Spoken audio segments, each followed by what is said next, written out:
all that energy.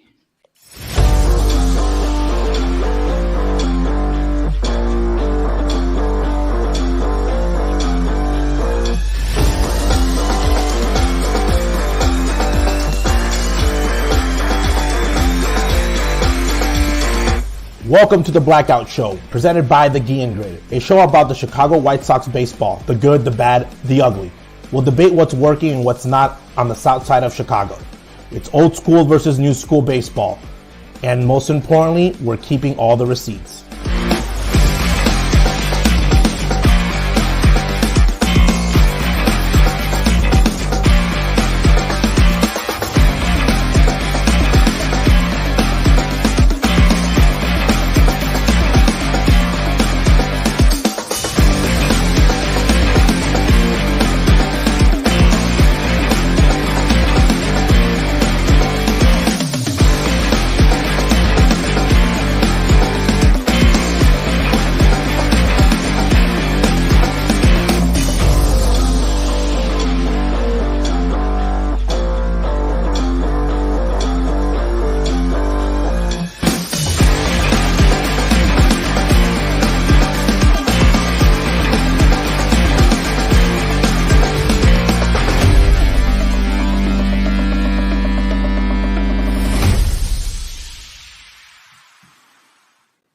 You heard Junior off the top. We keep all the receipts, and I hate to be this guy because off the top, I'm just going to say I think Yasmani Grandal is primed for a bounce back, breakout, whatever you want to categorize it season. Now, there's a number of reasons why. Number one, it's really hard to be worse than a 570 OPS that he had last year. So the bar is extremely low to begin with. Number two, health, and I hate harping on this every single time, but we're going to do it every single time we talk about the White Sox because, as we know, that's the White Sox way. Health is always going to be most important. I think Grandal has the most confidence that he's had in a long time about how healthy he actually is. He worked in the offseason almost 7 days a week for at least, I think it was 6 weeks, maybe more, with the Blackhawks strength coach, Paul Goodman, at Fifth Third Arena here in the city. He didn't go back to Florida. He didn't go to Cuba. He didn't go and do anything else in the offseason. He worked his ass off, and he got back into the shape that he said he hasn't been since maybe even before his Milwaukee days. When we saw Grandal healthy and carrying this team in the second half of 2021, the guy had like an 1,100 OPS. Number one, the shift is going to help him this year. Number two, his health ideally will help him this year. Number three, it's a contract season. We all know that once you get to that veteran status, you're looking for that one more big payday. And I think Yasmani Grandal is going to earn it. I don't know if it's going to be with the White Sox. I don't know if I even want it to be with the White Sox. I'm rooting for Grandal this year to have the biggest bounce back season. That includes Moncada. That includes Giolito. That includes Joe Kelly. He might have the most difficult time doing it, but I think he's primed to have a big bounce back and help this White Sox team to an 80-82 record. Although I'm not sold yet on that record, but that's my Grandal take. We ran the poll today on the Blackout. Jay, let's see the poll. Who's going to have the biggest bounce back season in 2023? I voted for Lucas Giolito personally, which is kind of counter to what I'm just saying right now with Grandal. But Moncada was the winner. And Jay, that's your boy. Joe Kelly, to me, I think has the easiest path. But that's my spiel.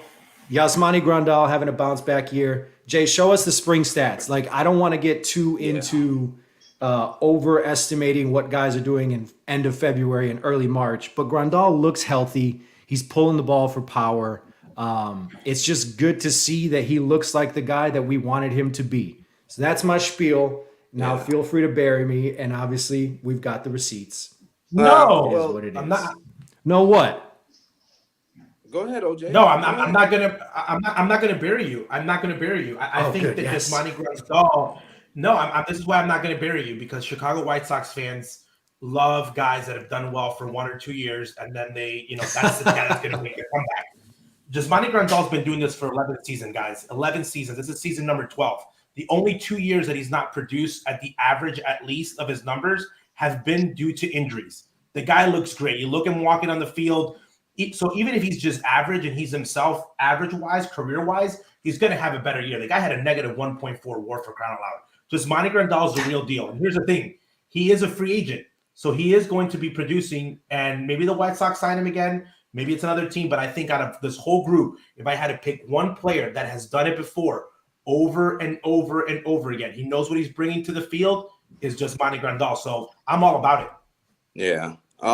Slav, you alluded earlier to guys taking advantage of the shift, and that's what I see too. Like, there's going to be a lot of cheap base hits right over the second baseman's head for him, especially batting left-handed. And if you're going to play that rover-style defense where you're bringing your left fielder into that shift second baseman role, Yaz has power to left field. So everything is going to get to the warning track automatically if he hits it in the air in that case. Because how many teams have a Mike Trout?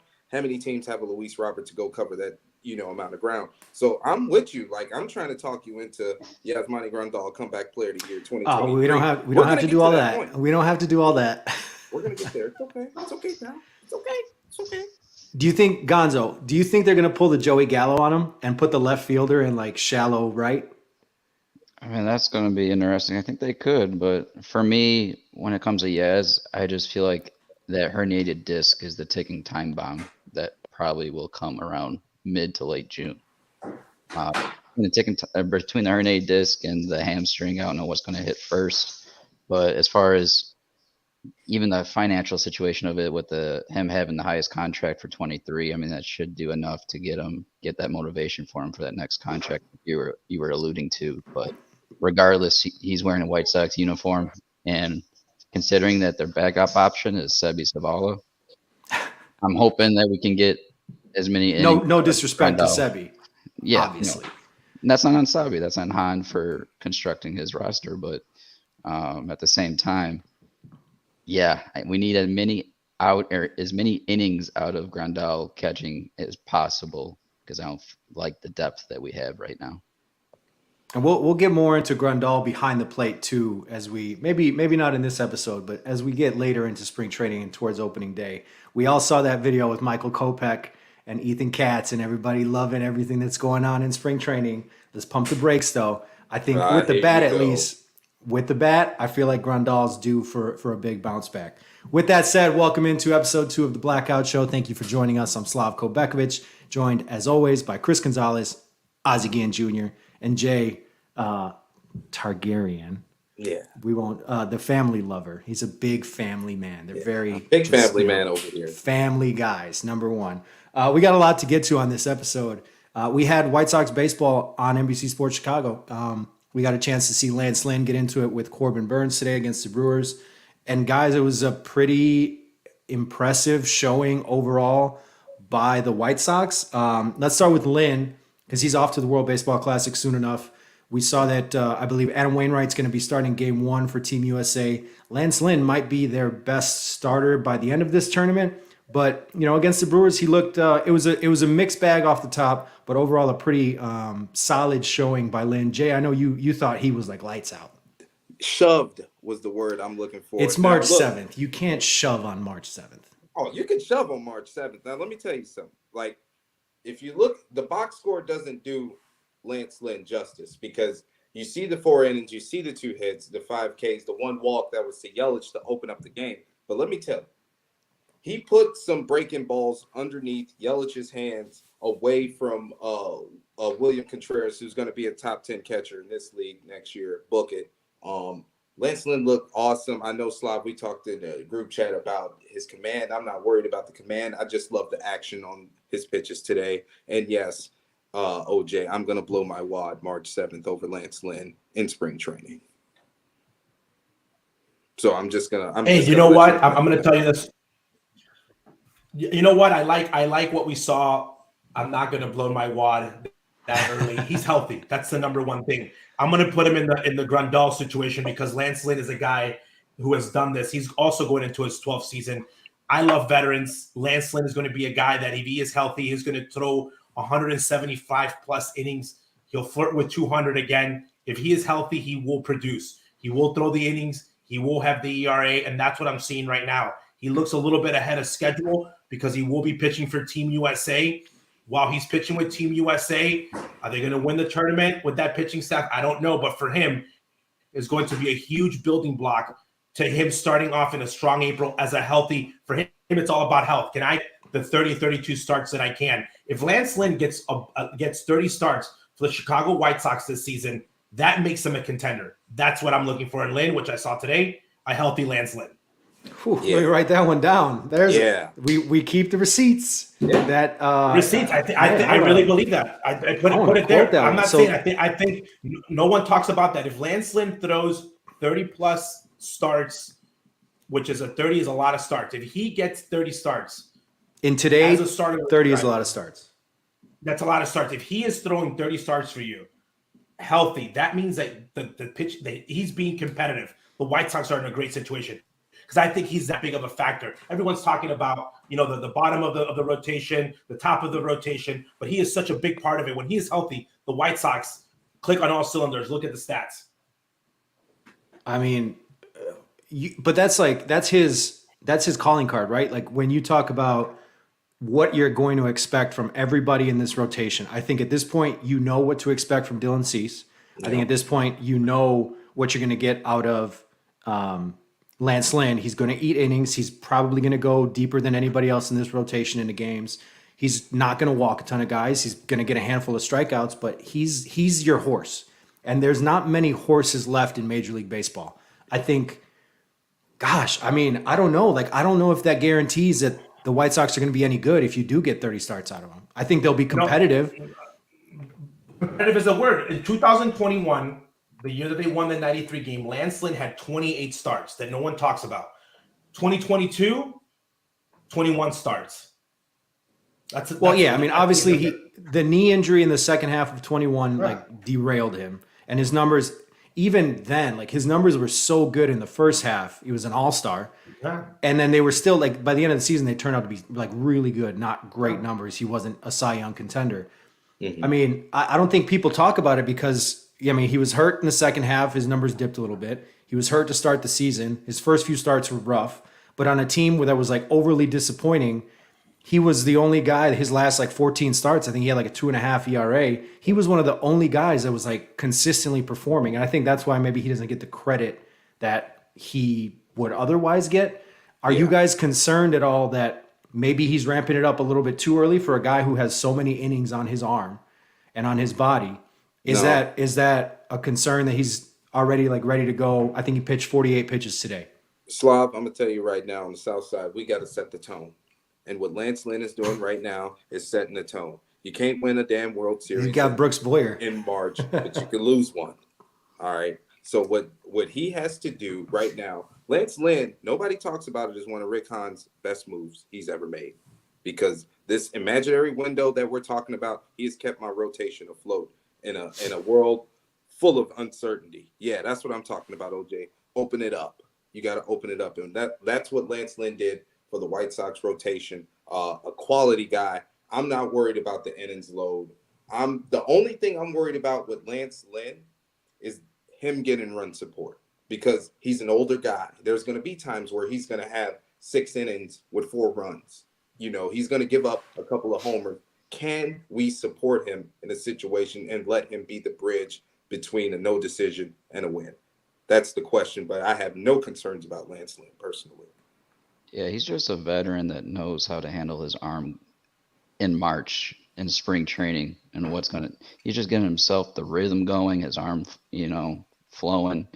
And I don't think a lot of people realize that he's a big part of the reason why the White Sox were even at 500 last season, because in the second half when he was healthy, his stats were better than Cease. Yeah. So not a lot of people realize that, and that's the kind of guy that, like what you're saying, Slav, you can get 30, or sorry, not Slav, Junior, when you're saying, I'll take credit for can it, you get can you get 30 starts out of him? I mean, if he gives you 30 starts, you're definitely winning a division, because if you have Cease, Kopech, and Lynn as your 3 and they're healthy, they're going on paper, they have the best pitching staff. So okay, but they've been on paper the best team in the division for 3 years now. And what does that result in? Well, what it resulted was in 21 when the pitching staff was healthy, they won a division. And And last then what happened season, against Houston? They got exposed. right? But a lot of reason to getting exposed Well, is because winning that offense coming back and the core wasn't in sync with each other, hitting wise. So, but again, like you're saying, one Slav, thing's making a division, and the other Han, thing is Han didn't really do anything when they did get exposed. So, but to the credit we're getting at here is on Lance Lynn is if he's healthy and he's competing like he normally does, like 19th or 21 when he's getting Cy Young votes. I mean, that's a guy that you want on your side, eating up innings and making quality starts for your team. That's fair. I think if man, I just feel so hesitant to like give an absolute like saying if he makes 30 starts that the White Sox are going to win the division. I think it certainly goes a long way in helping, but maybe he goes the Jose Quintana route this year where he gets one or none or two runs of run support. You also have to realize though, he's one of the only guys that's going to be eating up innings, going deeper into games, helping out, keeping that bullpen fresh. So like all these little factors go into how important of a role he really has in the middle of on the upper end to the middle of your rotation. So then let me ask I'm going to show this Lance right now, Lynn, go ahead. No, I was going to say real quick this. I just saw a fan texted, shared this on the chat. I will bet my house that Lance Lynn will have more than 25 starts before the four guys that you just mentioned play 145 games. Because none of them have done it more than one. Did you see that? He wrote Eloy. He said 100, Juan Diego Montenegro, 145 Shout out, thank Robert. You for listening and watching. Thank you for listening. And this is, by the way, if this happens, this team is winning the division because this team might win 95 games if they get 145 out of those. Well, that's what I'm saying. Robert's never played 100 games in the big leagues. Jimenez hasn't played 145 like in 3 years. Moncada played 100 last year, and TAA has only played over 145 once in his life. So this is where the difference lies. White Sox fans are worried about guys that are veterans, the Lins, the Grandols, guys that if they do their job, which they've been doing for a long time and are very successful, that part of the team is okay. The part that I'm worried about is these guys, the core, the guys that are great on paper, the high ceiling guys. They've never done it. They've never done it. So that's why I'm betting on Lance Lynn on before anybody, even before my guy Cease, because Cease has never gone back into another year. Like this is completely unknown territory. Lance Lynn has been there. He knows what's up. He knows what he's going to do. He knows if he's healthy, he's going to compete. That's why I think I'd rather put my money on the veteran guys of like they're going to produce than the younger guys that, are still up in the air. They've never really been doing it. I would agree that Lynn is probably the safest bet of the five guys in your rotation of what you're going to get out of him. I think, like, if I had to make one bet of anybody in this rotation, I would probably put my money on the fact that Lance Lynn's going to give you over 150 innings, which it's not a ton. Like, 150 back in the day was nothing. It's tough to guarantee 200 innings in this day of baseball. And we don't really know how Grifol is going to manage his starters, how he's going to manage his bullpen. Like, Tony was pretty quick to yank guys at times, for better or for worse. That's kind of irrelevant. We just don't know what Grifol is going to do with this staff right now. I do think if I had to make one bet, not that this is like a gambling show at all, but if I had to make one bet, I would bet that Lance Lynn's going to give you an ERA between 3 and 4, and he's going to give you 170, let's say, innings or more. Would you guys agree?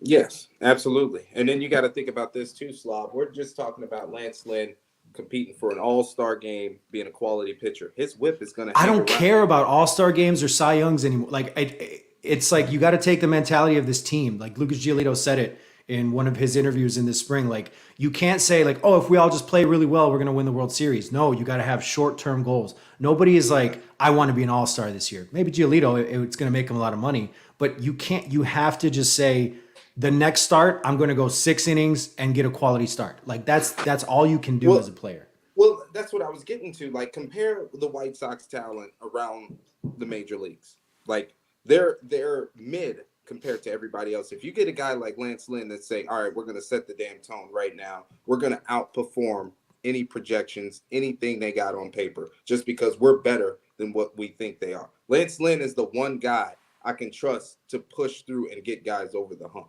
I would agree. I'll Yeah, give you that. that's all I was saying. It's not like, I'm just trying to compete just to make the All-Star team. I'm competing to make sure that my guys are recognized amongst the great. Their hard work is paying off. Their no take shit attitude is bringing to work every day. Like, that's the type of attitude Lance Lynn brought to the table from day one. He was that kid in St. Louis. You know what I'm saying? He was that hog in Texas. Now in a situation to where he's back on the South Side, he can grandfather us into a next era. All he has to do is just be Lance Lynn. Cease was an all-star last year, by the way, so he was the best Sox player. So all-star games are overrated. Yeah, Exactly. Leave me alone. How Cease is not enough, and to this day, I love that What's wrong? He still with kind you? of brings it up. Like he doesn't tell the media like, oh yeah, I'm pissed about it, but like that inside he's alluded to it enough where he's like, I am not happy that I was not an all-star. He's the only second runner-up to the Cy Young to ever not make the all-star team. Is that accurate? I mean, know. it makes sense. It makes sense. Yeah. Not only that, but like when he didn't get the nomination, he just went and shoved the Twins and Guardians going into the All-Star break. That was amazing. I was there. So for the no-hitter, the 8-inning no-hitter at the rate. I was there actually. What the hell's an 8-inning no-hitter? I was just gonna say, so that doesn't exist. I'm saying that you mean a good start, a very, very good start. Complete game. He had no hits for 8 innings. That's all. It was outstanding. It was an outstanding start. He did a really, really good. But again, though, I agree with Slav on I like the attitude, and I again, this is probably going to jump into our next segment because this is what he is preaching. You got to have shorter goals of like you're thinking about the week. Last year they were thinking about the parade and celebration, and they didn't really build to that. They need to think about like, okay, who do we got in the series? Win game 1. You can win game 1, you ain't getting swept. You win game 2. What do you have to do? Okay, I got to throw 5 innings. You got to catch the ball. They got to stop worrying about like, oh, what's TA going to do? What's this person going to do? Like, just worry about what you're doing. I think that they'll be better. And I think that's the attitude that they're trying to kind of build up in the kind of like moving forward out of spring training. And again, I agree when people say spring training numbers don't matter. But from my experience, I rather see guys playing well in spring training and that carrying over to April and the beginning of the game, because I've seen teams that suck in spring training and then they suck in April. Just like very rarely do I see a team just be horrible and then just like click. Maybe like the Atlanta Braves or, like teams like Houston. I very rarely see teams that are like trying to get better, just be really, really bad and then jump to being great in April. I like the fact that they're playing better. They're stealing bases. You're seeing something different. They're trying stuff. It's different. It's different. They're delivering on their promise of we're going to try new things. We're working on stuff. That's been completely different than what you've been seeing the last 8 years in Chicago. And something that stood out today is what we're going to get to next. The other side of the Lance Lynn pitching matchup today was Corbin Burns. The White Sox bats, they were pretty successful, and that leads us to Griffol's grounds.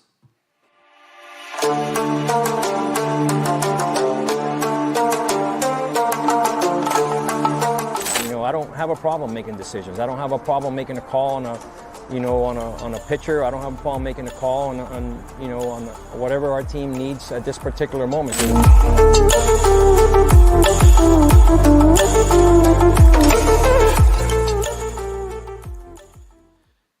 So, Junior, you kind of alluded to the way that this team looks a little bit different, and that's something that really stood out to me today, especially.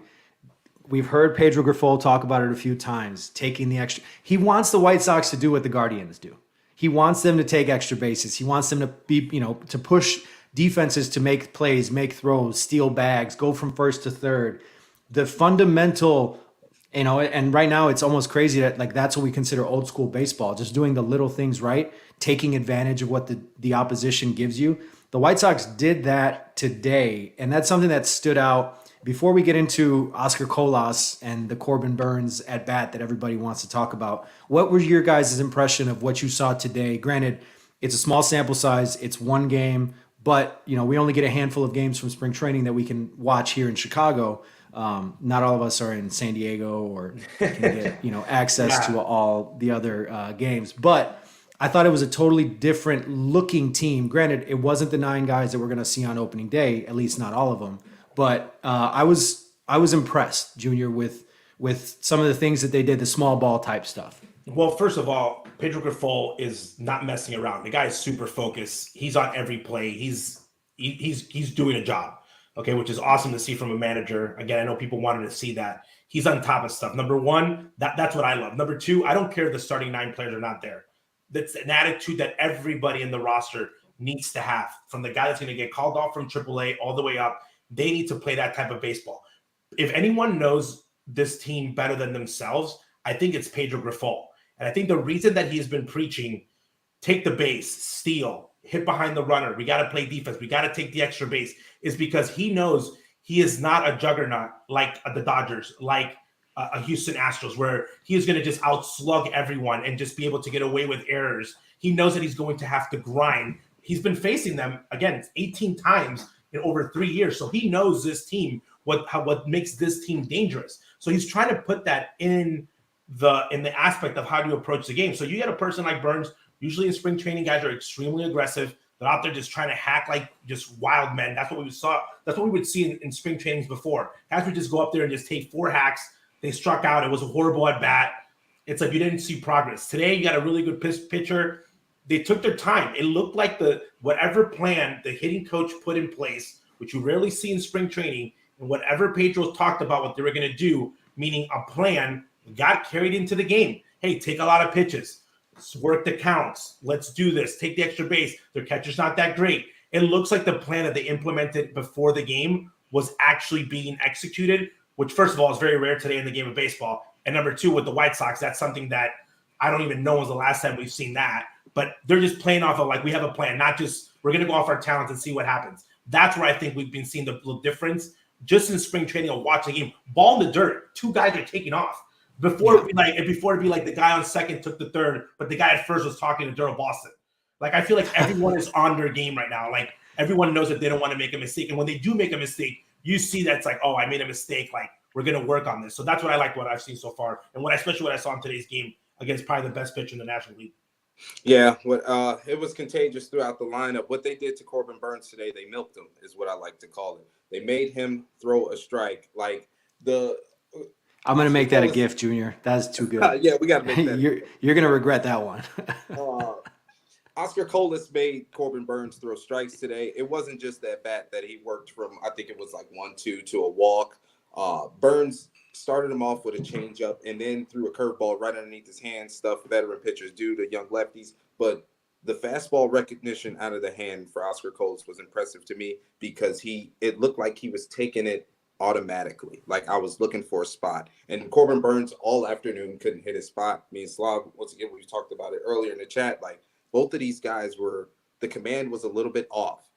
They weren't hitting the glove square like they would want to do in April.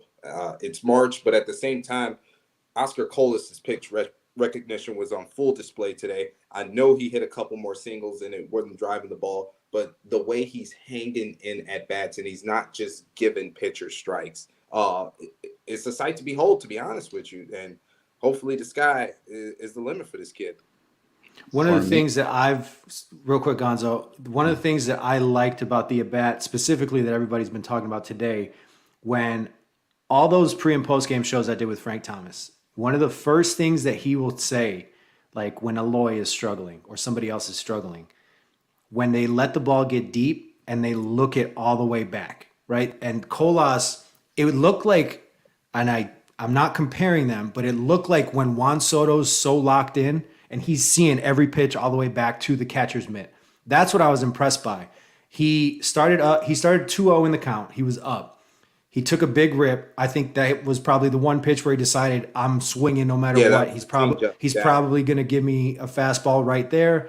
It didn't happen. But the next few pitches, I think he fouled one off, and then he looked him it just looked like a professional at bat. And to me, like, I immediately thought of when Frank would say all those times, like, okay, this guy's about to break out. I'm not concerned that the power is not there yet. Yeah, of course, we'd like to see it, but he's hitting like 450 or whatever it is, a couple walks. Like, he's only struck out once in the spring. And to me, I think, granted, you don't know exactly who he's facing every single time, probably not facing, top starters all the time, but he's been impressive so far, Gonzo. Yeah, and for me, when I go back to this game with Corbin, they didn't allow him to get comfortable.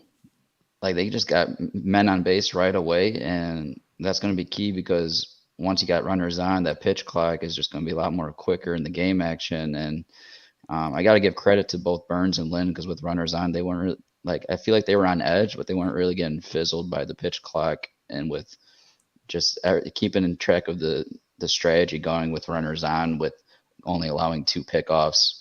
But altogether, like that whole concept of the speed element of the game that's going to be focused on here is I like how they're building that chemistry now, because one thing's for sure in that opening day series with Houston, I need to see that same focus of getting runners on and start making them worry with, getting lost with runners on base when they're pitching with this pitch clock that's dwindling down on these pitchers with the hitters in the box ready to go.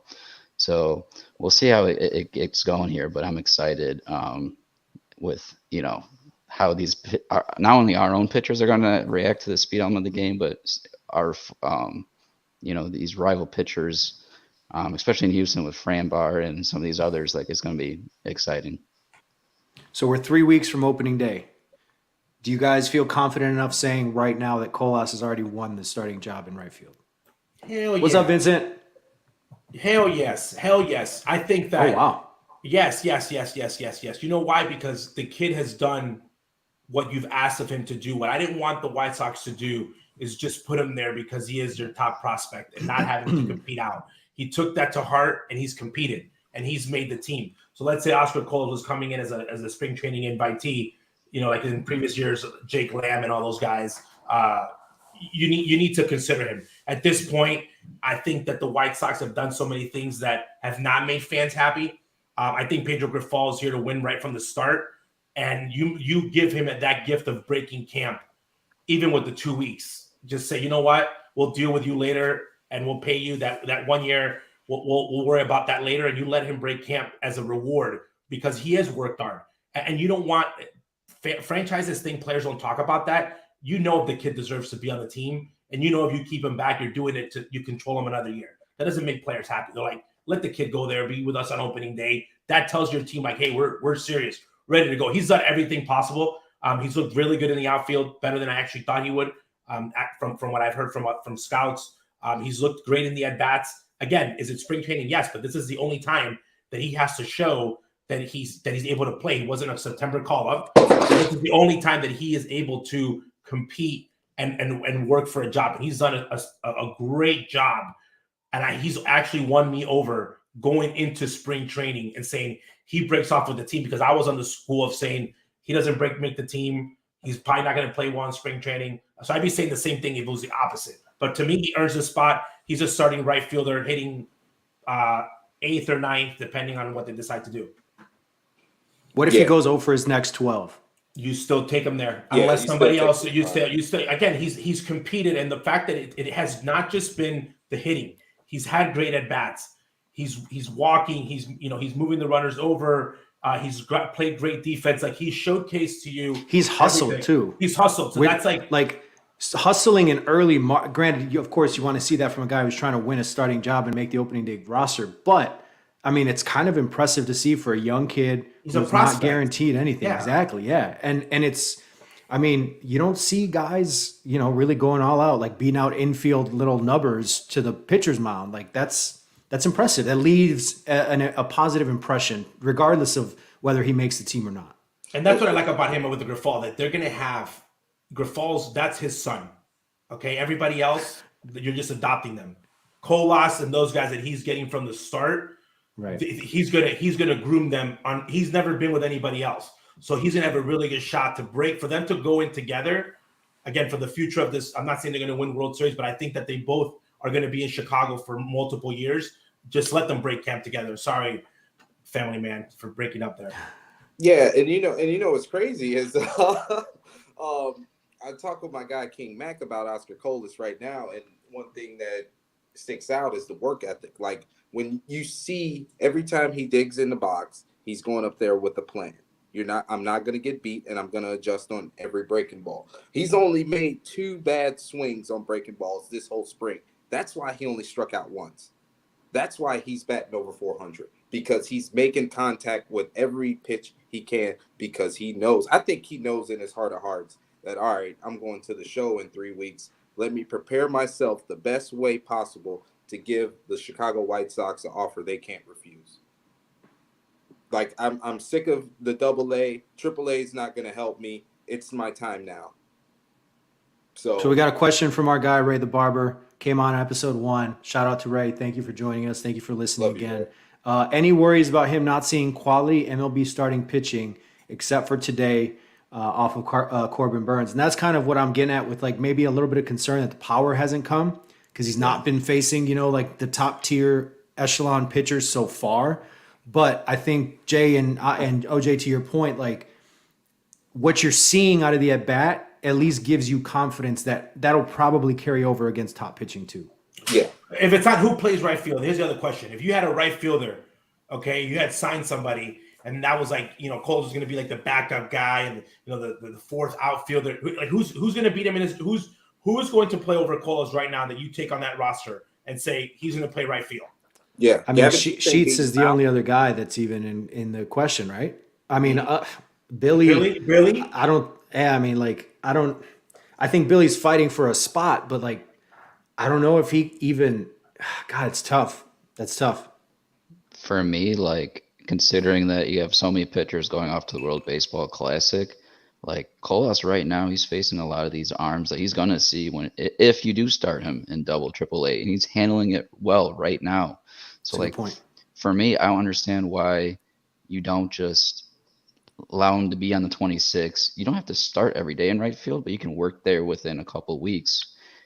And at the same time, like, and I want to ask you this, Slav, because when I was watching the broadcast, Stone kept teeter-tottering on the Colas talk, saying, like, if he makes it, like, is he already getting this information that he's might not be making camp right away? I would not be surprised. I honestly would not be surprised if they had already decided.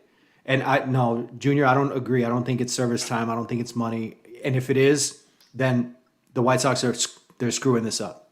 If he gives you your best chance to win, you start him on opening day. You fuck the service time. It's like, sorry, that's just that's a joke if that's what you're doing. But I think it's a fair question. Like, Stone, I think, likes to not he doesn't want to give it, like, show his hand, right? So if he knows, he's not going to straight up say on March 7th in game 3 that's on air that he's not going to make it. I don't think he knows. I don't think the White Sox truly know yet. That's why I don't know. I don't think that they've decided already March 7th, like, all right, he's our guy. Like, we're sticking with it. I think if he continues doing this for another week or 10 days or 2 weeks, that makes it much harder of a decision. I think they probably want to see a little bit more power first before making the call. But, I mean, shoot, if he keeps hitting 500, it's hard not to have him, just for the sake of, like, maybe he helps you in those first couple of weeks of the season. April's schedule is not that easy.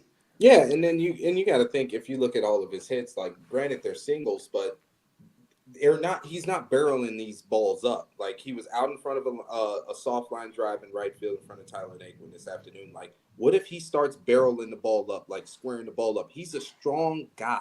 Like, he's a cinder block filled with power. Like, we're looking at a kid right now who could, let's just say, a fantasy stat line of batting 250, 20 home runs, 60 RBIs with a 750 OPS. That could help this fucking ball club.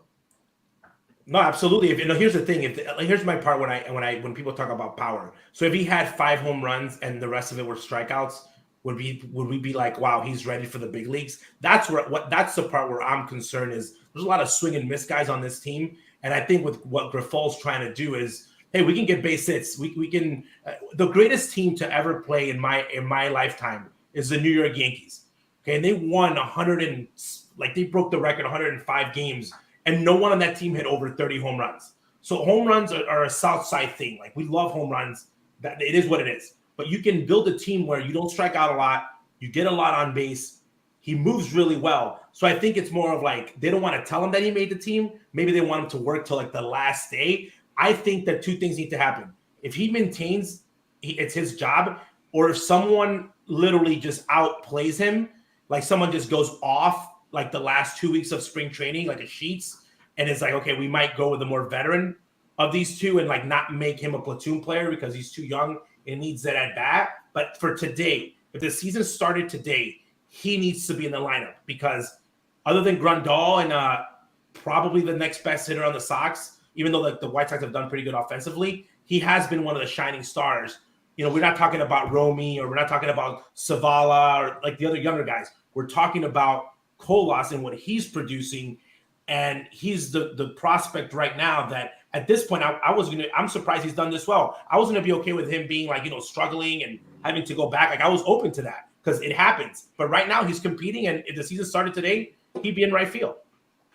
Yeah, and for me, I'm just worried about the contact, which to this point, like, these teams have the pitching, the scouting reports against them, and they're just going at him, and he's just taking what he's given, and he's just shooting it through the infield. So for me, I feel the power is going to come, and right now with the contact he's making, I just know they're going to start to pitch more to his strengths, and the power will come. So, like, what I see out of Colas, I love right now. And I'm just hoping that, like what you said earlier, Junior, in episode 1, with allowing Pedro to make his own decisions, I want him to make this decision because he is the best option right now. And I don't want this hypocritical Honga and front office savvy here and playing with service time when he is your best option, and you got to let him blossom on his own development. You can't just teeter-totter with that and let him prove himself that he can't make this roster, because from what I'm seeing right now, I'm liking the contact that he's making. He's getting on base. And another thing that like Stone brought up is like they were saying, I think he was alluding to what Pedro was saying with he needs to hit his cutoff men. And I just feel like that's like such an scapegoat right now because there's so many outfielders like Gavin Sheets that needs to work on that as well. So like, why are we just using these scapegoat? Like, it's just excuses, and I don't want to see that when Han himself says that we're going to have a parade off of this roster and core he built together. So, and again, like I know we alluded to it in episode 1, but if Colas wasn't going to be on the opening roster, then why didn't you do something this offseason to put someone there serviceable that is going to get, use that money to get better production than Sheets to start the season if it's not going to be Colas? Especially when you want to fight for a division. It just doesn't make sense if he doesn't make the roster, if he's the best option. The optics of it from the outside, like you said, it makes it seem like they've done everything in their power to give him the opportunity to win the job. And right now he's done absolutely nothing to not win the job. So final vote, Gonzo, yes or no, Colas opening day right fielder? Opening day, no. Oh, Junior? I think he'll be on the bench, but not. But he'll make the opening day roster. He'll make the final 26. Opening day. My bad. Okay. Yes. Sorry. Okay. I'm gonna say this right here. This is gonna be the first Pedro Grifol battle with the front office. If it's up to Pedro, he's a starting right fielder. If he's not the starting right fielder, I already know who's making the decisions and who's making the lineup. That's gonna be my tell right there. That's gonna be one of my tells because I can tell already that he wants what this kid does. And by the way, he's better than everybody out there in the outfield right now defensively.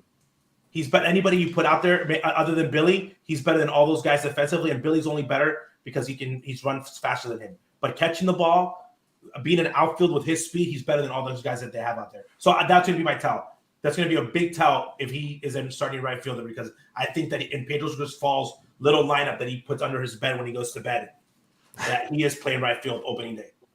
Okay. Jay? Yeah, I mean, like, with my guy King Mac, I got a couple bets against Oscar Colas, and I want him to do great. But, yeah, he's making the opening day because, like I said, like you can't find a better right field option. Gavin Sheets is not putting enough pressure on the front office to say hold off on a little bit. Like, let's just be honest here. Oscar Colas is the second best outfielder in the White Sox organization. Like, if it wasn't, he's the second best outfielder. Defensively or overall? Just overall, like Eloy is a DH. Okay, so who's number 1 and who's number 2? Luis Robert and Oscar Colas. So you got Colas over Andrew Benintendi already? Yes. Andrew Benintendi, remind you, is the highest paid free agent in White Sox franchise history. I know. And you have this guy who's not played a single day in Major League Baseball yet as already better than him. What does But if that's the case, then he's got to be your right fielder. He has to be the right fielder.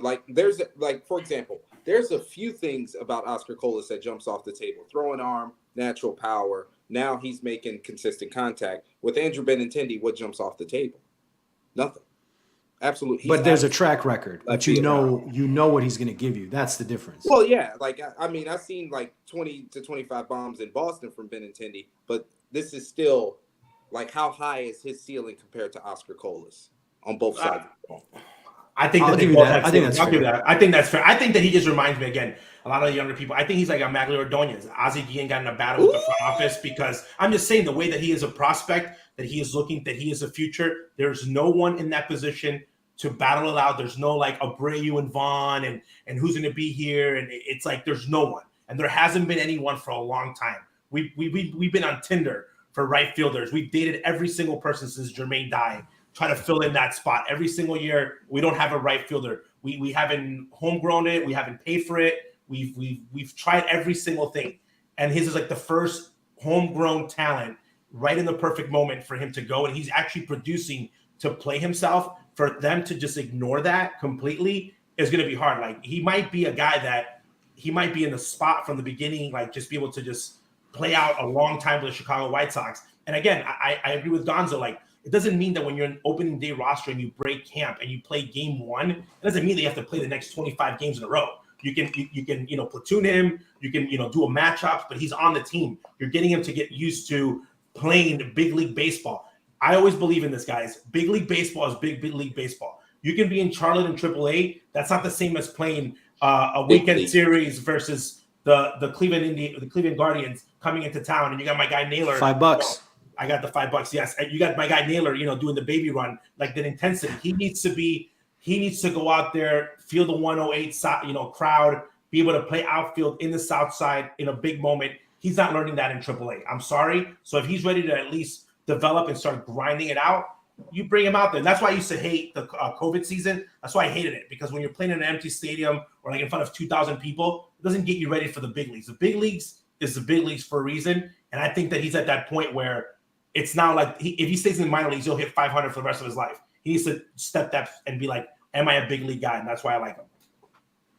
I would agree with the three of you, though. I'm hesitant to say he's won the job so far. It's just, in 3 weeks, a lot can change because they've only been in camp for 3 weeks. So if things go south, I guess I wouldn't be surprised. But at this point, it's hard to say. He's not been the best right fielder for this team so far and projects to be, by the start of the season. So good for him. Keep it up. I think that's what everybody wants to see. Nobody wants to see him fail, obviously.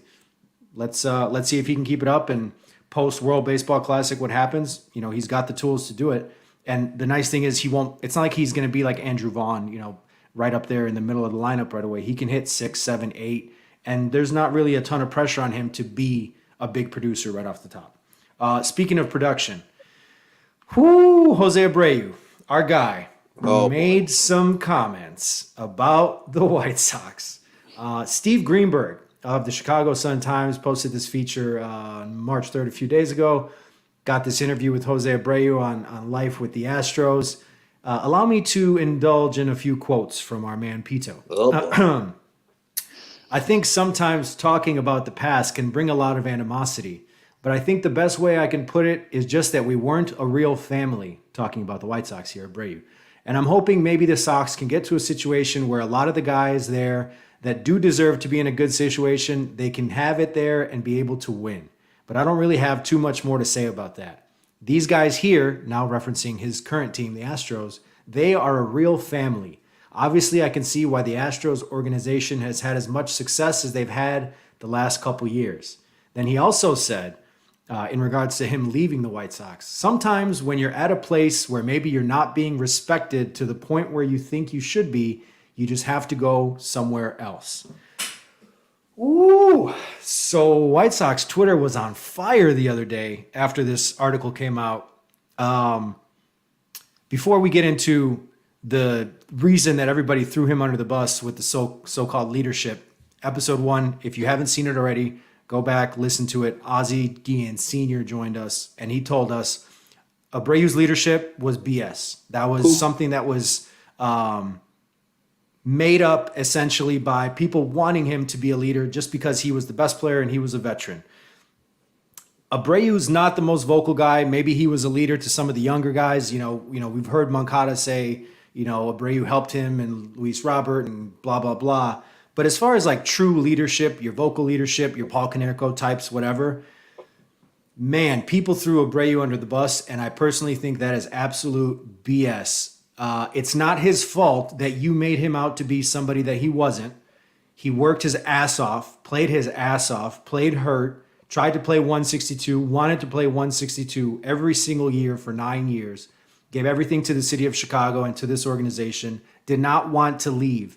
The last time that he was a free agent before this past year when he left, he basically told the White Sox, I'm not leaving. And every single day gave himself less and less leverage with his agent and with the team as far as contract negotiations go. Abreu is a White Sox franchise legend. For people to turn on him because of these comments where he's being honest,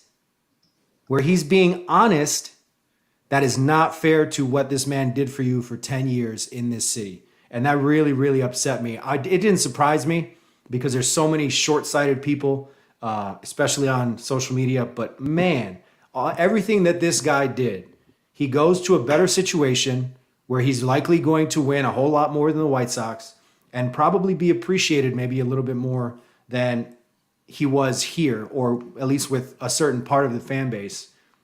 It's a shame that people turned on him because of these comments, which are absolutely true. The White Sox are not a family. That clubhouse is not a family.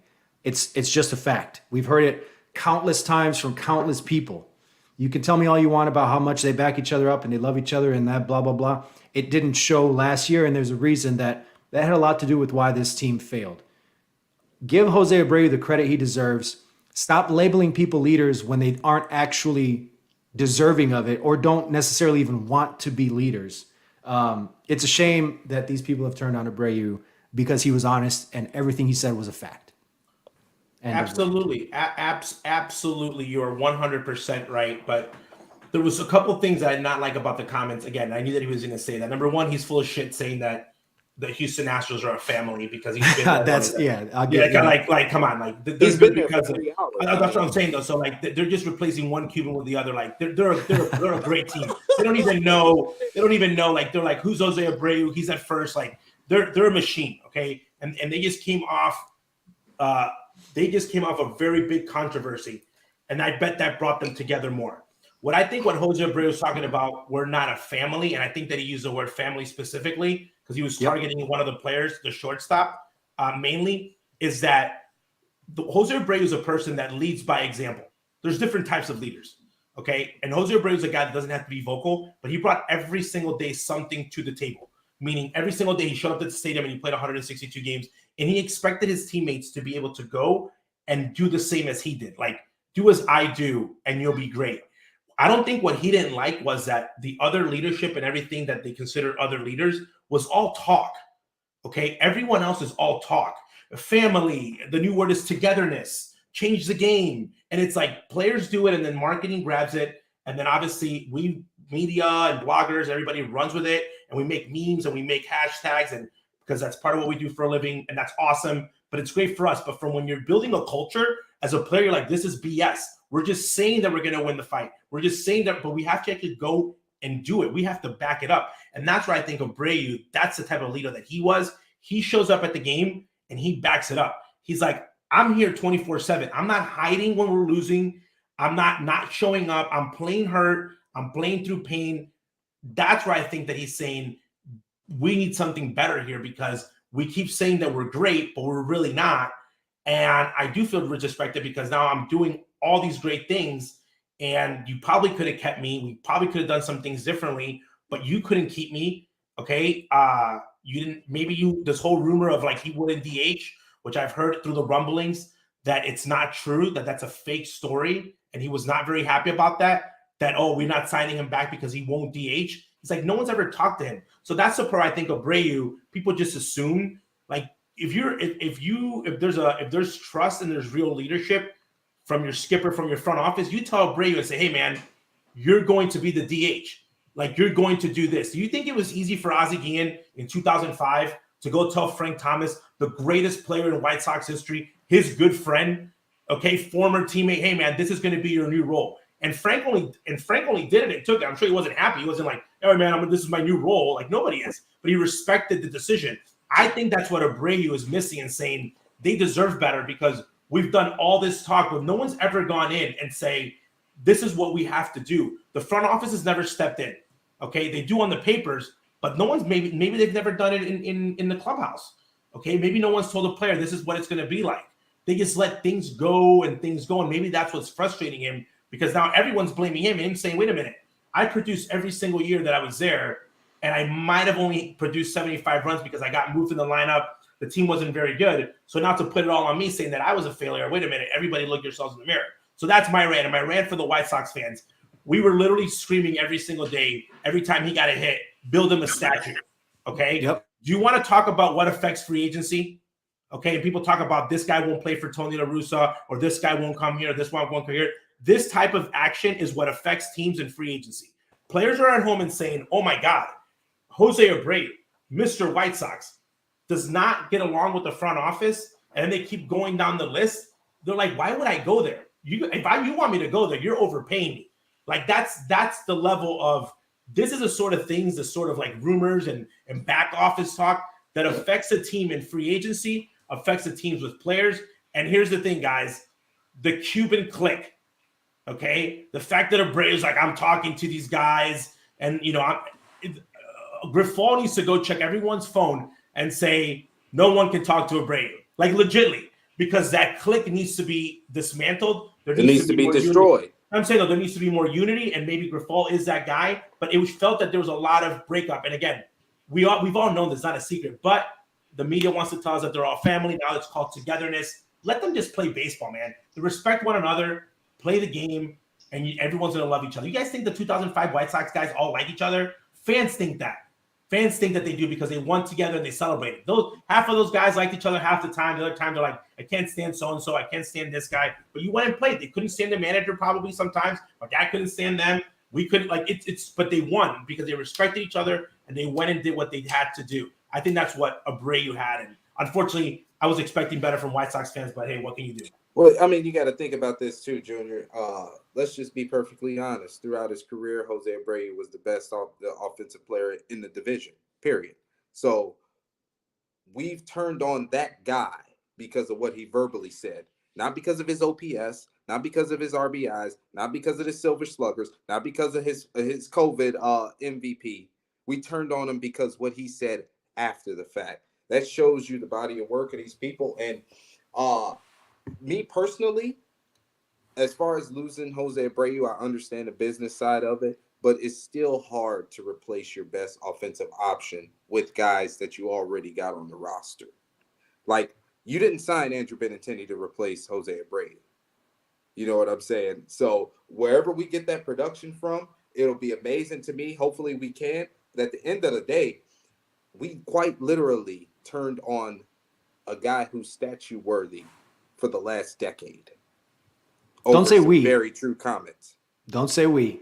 Yeah. I'll speak for the whole fan base. Yeah, let's just generalize everybody. Let's just group us together, you know. Oh, man. That was really frustrating. I mean, I wasn't surprised that people turned on him, but at the same time, that's like shocking to me. They wanted honesty, though, Slot. They wanted honesty, and Abreu gave it to them. If Abreu would have been a bad teammate, he probably would have gone up in the top step, like in the beginning of last year, and said, "This is our problems, guys. This guy doesn't talk to this guy. This guy doesn't talk to that guy. We all hate each other. You know, we can't figure it out." In the year that Tony won, everything went perfect. It was healthy. When there's wins, there's no problems. You're losing, everyone's like looking around like, who is to blame? So where we would have hated Abreu if he did that while he was – imagine if Abreu had said this while wearing a White Sox uniform, what fans would have said. Oh, my God, is this a – you know, it's the way that people express themselves about you. And I think the fans need to understand that they didn't – I don't think that when I think Jose Abreu and I think the last 8 years, I don't think that they lost because of Jose Abreu. That's not something that comes to my mind. I understand why they let him go because of Andrew Vaughn. And again, it was a lot of money and you put yourself in a situation making moves that you might have not brought him back. But from a fan base standpoint, you can't get mad because of what he said. Because I don't think what he said was a lie or something that we were completely mesmerized by or that we didn't know. The fact that it was a little BS, but I think every player does that. It's like a little love to the new place you're at. It's like, oh, it's like you have a new girlfriend or a new wife. Oh, she's so cool. She's so much better than my ex. And there's a part of me she's a bad cook. You don't really like her doing certain things, but you're not going to mention that early on because you're not going to let everybody know that you kind of missed something at other places. So that part I understand. Of course, Houston's a family. They just won a World Series after cheating in 2017. You imagine the how relaxed those guys are. They're probably laughing every single day. Like, we did what was impossible, and this guy Abreu gets to be in that wave. His spring training is a lot easier because he has to have to deal with, like, what's hard going to spring training? What Grifol and the White Sox have to do with this right now. Coming from a horrible season, going in every day and everyone's expecting, and there's 4 guys like us talking about every single at bat that you have against Burns and who's going to play here. In Houston, they're just like, whatever, dude. This is the greatest. We just came from winning. So he doesn't have to deal with that. Talk to us in October. That's what's hard that he doesn't have to deal with now. Yeah, and that comes on top of the Mike Clevinger situation. No, that's just whatever. Yeah.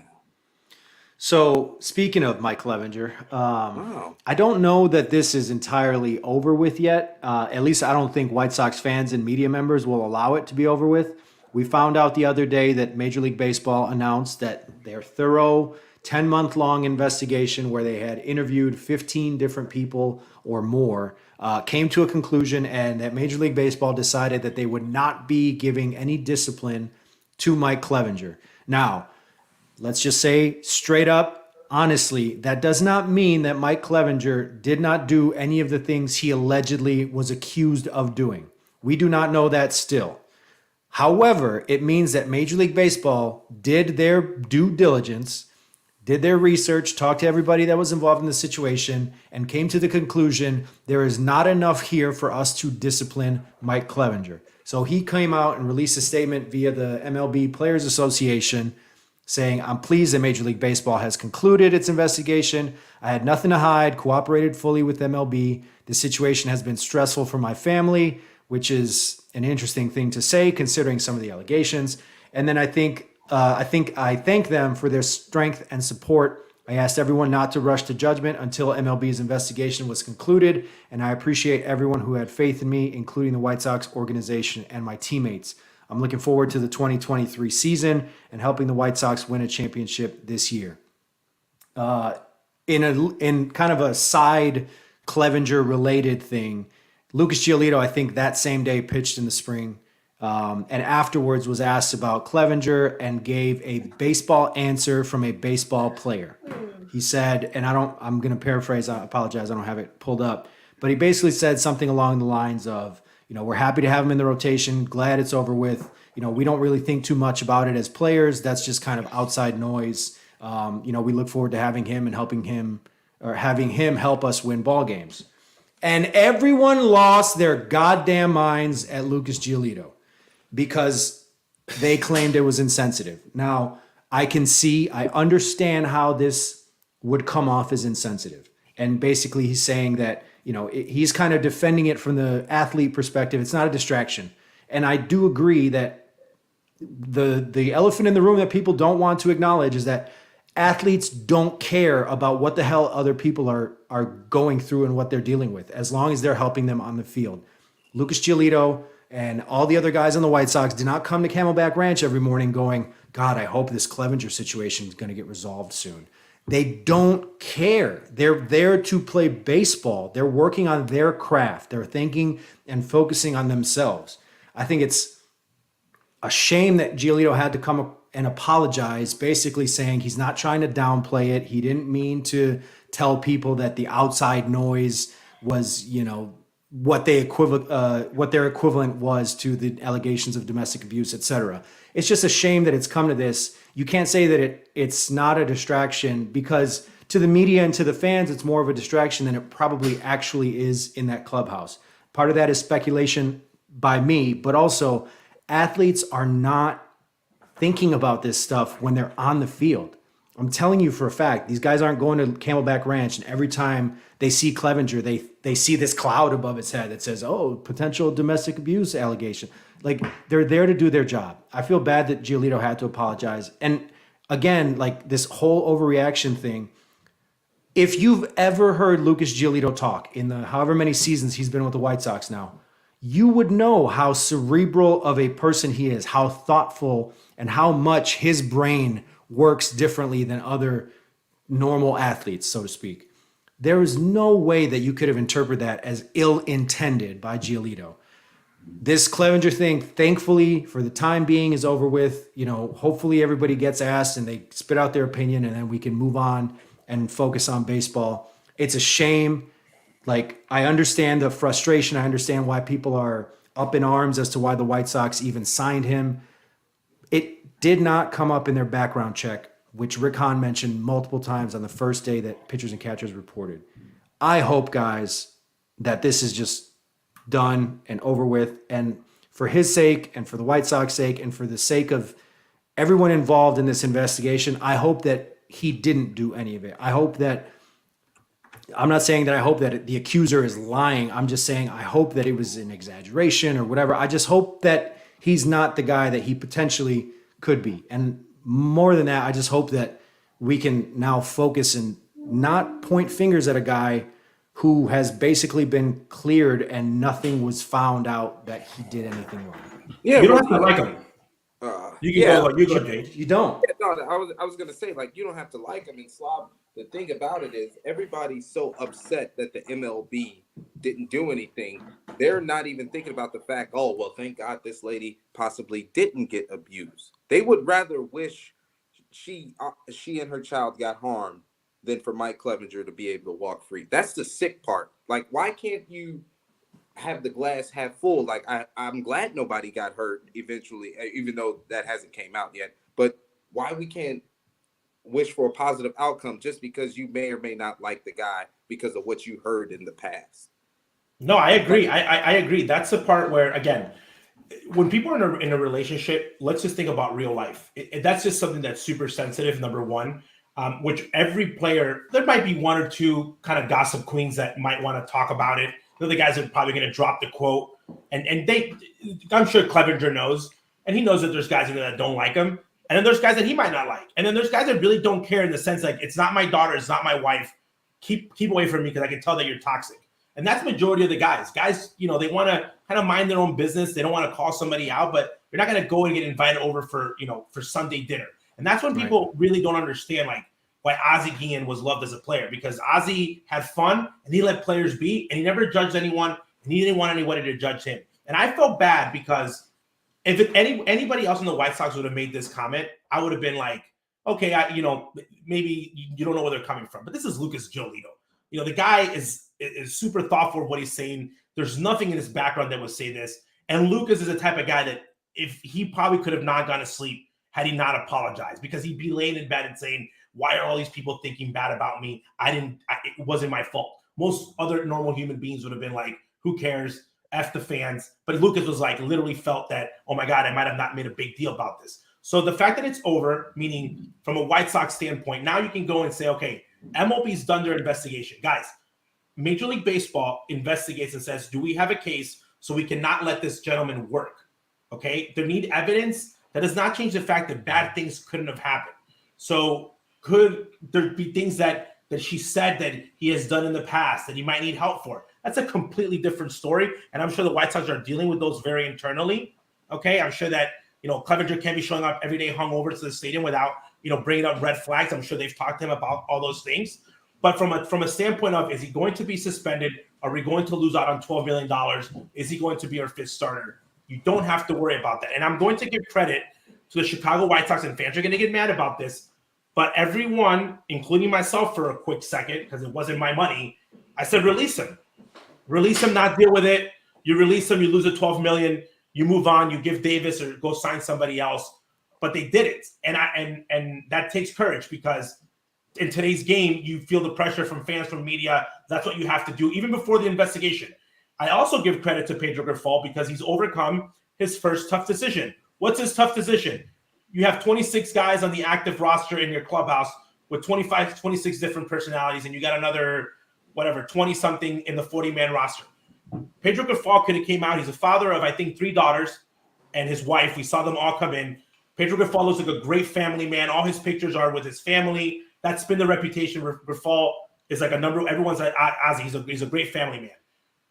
I can guarantee you, I'll put my life on the line that Pedro Grifol's not, giving standing ovations for anything on domestic violence.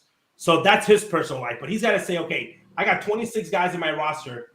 One guy's in trouble that we're still investigating. He can't go out there and throw Clevinger under the bus. He can't say this guy did this guy did that, and then have other players say, man, you don't even know this guy. You're throwing him under the bus. That's a huge clubhouse issue. He stood his ground, said, hey, we're going to let the investigation go. I believe Clevinger from what he's told me and the person that I've met, that there's been some type of misunderstanding, deals with the media very well, but does not lose his clubhouse. That takes gonads.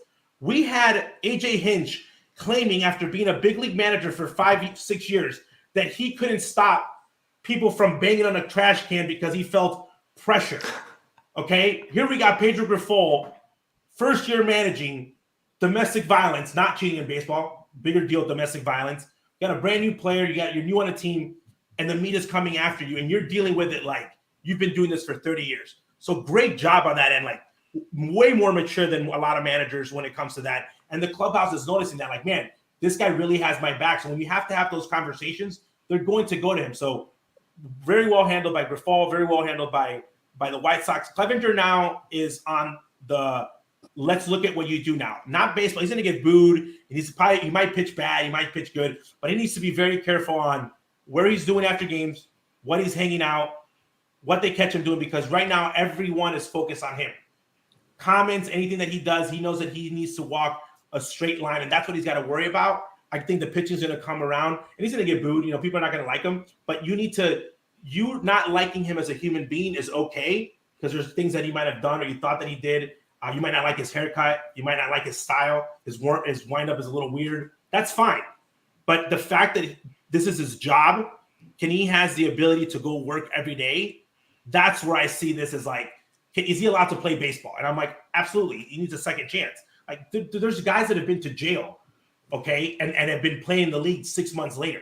Like, literally have done jail time, felonies, and have done here. So I think MLB, you got to trust them doing the investigation. And I think that they weren't going to take it lightly, because let's be honest, if you investigate and you miss something and this girl comes out with a video or something really comes out, now you look really bad. Now it's not the White Sox. Now it's Major League Baseball. And this makes me think that the Bauer situation is that much worse, because I was like, man, they cleared Clevinger that easy after a thorough investigation, but they still won't do it. Like, they took that long for Bauer, and the Sox are keeping Clevinger, but no one wants to sign Bauer.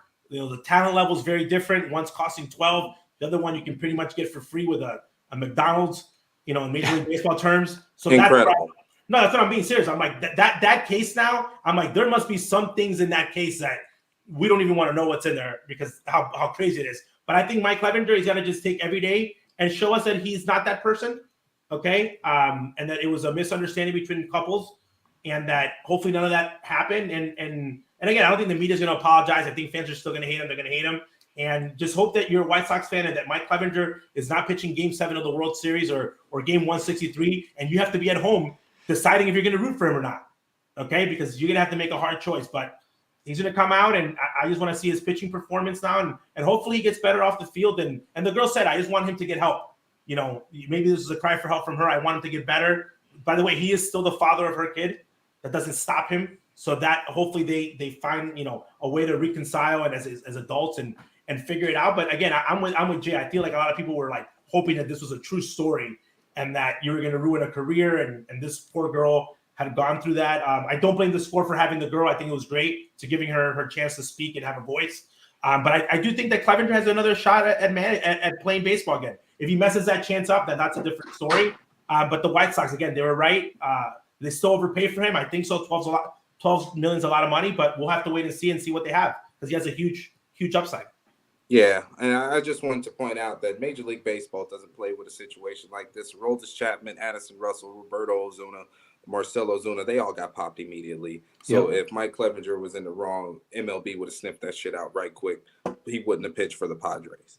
So I just wanted to say that. And then, two, you're talking about cutting Mike Clevinger, you're just going to eat $12 million for the Chicago White Sox when you're saying it's hard to cut Leury at $5.5 million on the bench. So make it make fucking sense. Like you would rather make sure Leary's money's wrapped up, but you're willing to give away double.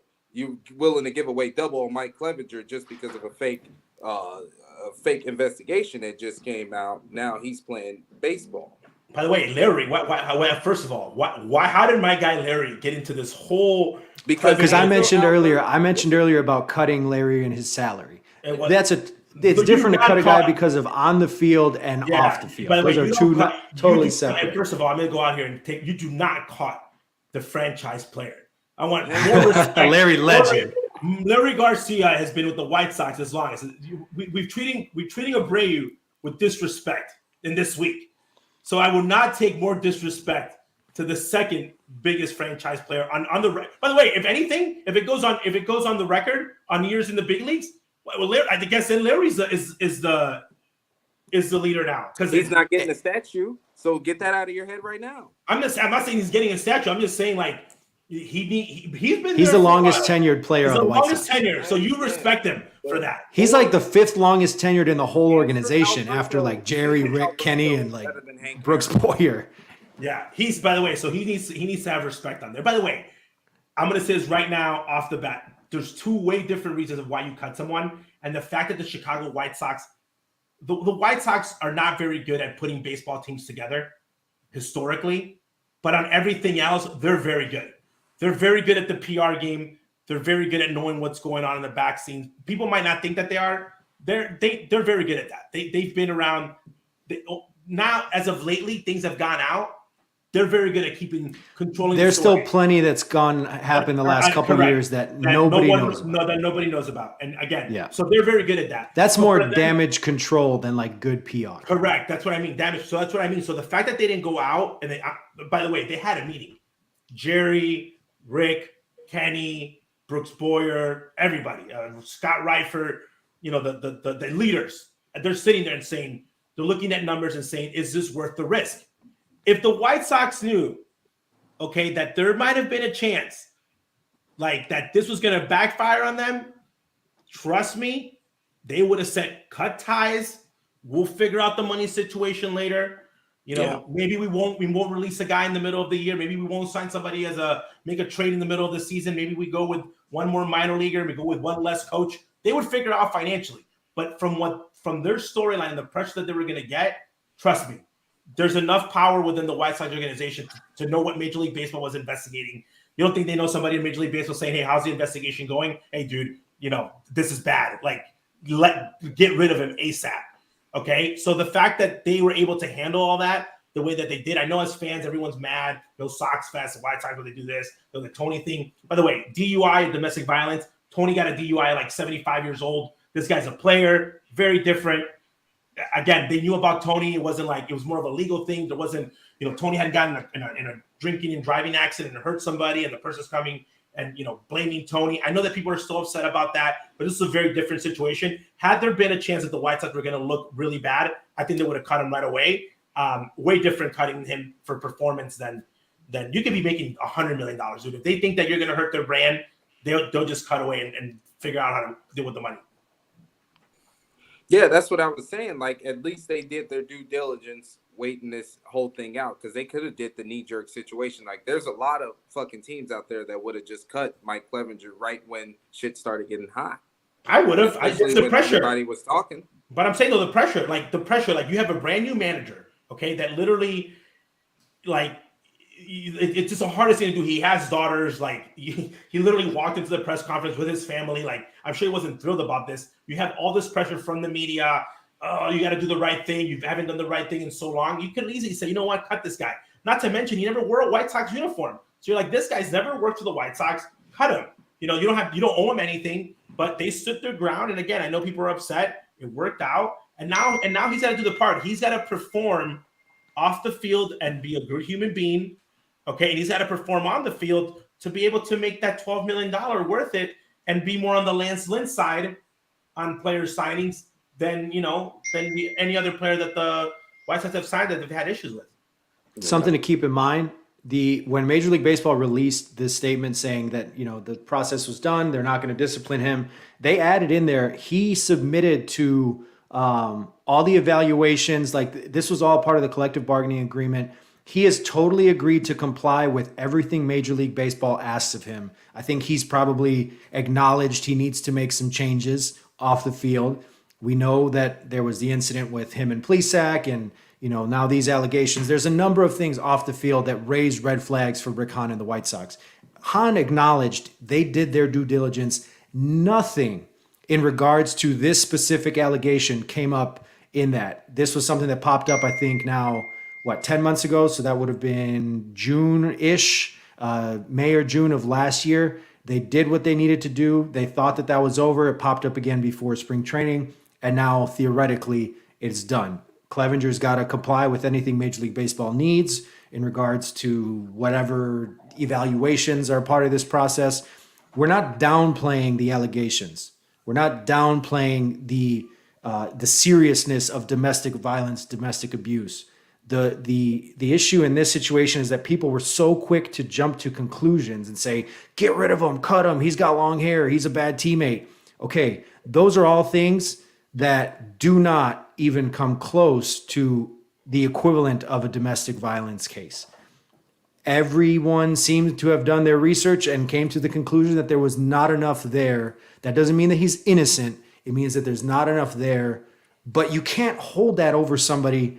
And I've seen so many people like on social media talking about cases where they have been wrongly accused of certain things in a male-female relationship or domestic violence or whatever.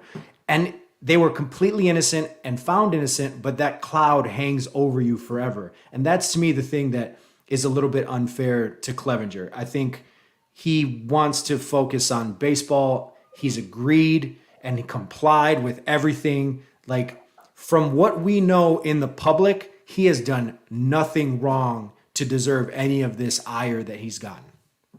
Just a really bad relationship, man. Like, meaning for both people, again, you can't, when people get into relationships, that's such a sensitive thing. It's like, I'm married. First thing, if you get divorced, I always say this, all my friends that have gotten divorced are like, hey, I didn't beat her or I didn't cheat on her.